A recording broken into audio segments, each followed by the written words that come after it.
This is part 2 of the series, Navigating the Q2 or Question 2 Prose Excerpt.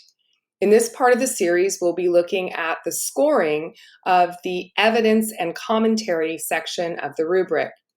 Evidence is the use of direct quotes from the text or passage that's being provided for the Q2 essay, and commentary is the use of analysis or interpretation of that passage as it relates to the prompt that's been provided and also the thesis that the student has created. You'll notice in this section of the rubric, there are up to 4 points possible for scoring. Each section of this part of the rubric provides a series of narrative statements that will show you how to achieve the score point in that section. It's really important that you become familiar with each of these narrative statements and really have an understanding of how each section differs from the one before it, so you can see how to build the skills that they're looking for the maximum points in this section.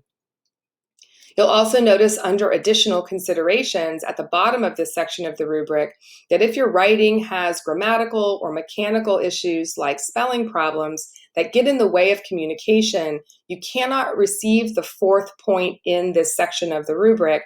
So it's really important that you're mindful of that as you're writing. Just a few notes to take into consideration as you are thinking about this section of the rubric.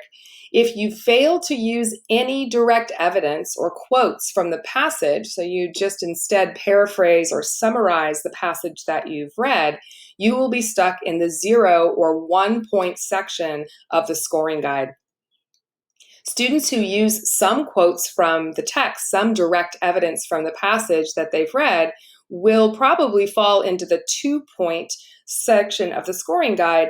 But this section means that the student has used some quotes, but that they have failed to create what's called a line of reasoning.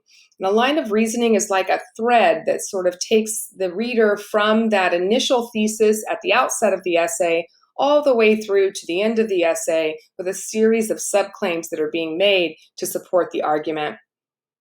Students who receive a 3 or 4 point score on this section of the rubric are students who have used direct evidence to support their line of reasoning in defense of a strong thesis, and also have looked at how the author uses multiple literary techniques, that means 2 or more, to support this interpretation of the text. In part 3 of the series, we'll be looking at some samples of thesis statements and body paragraphs that would receive each of the scores in the evidence and commentary section.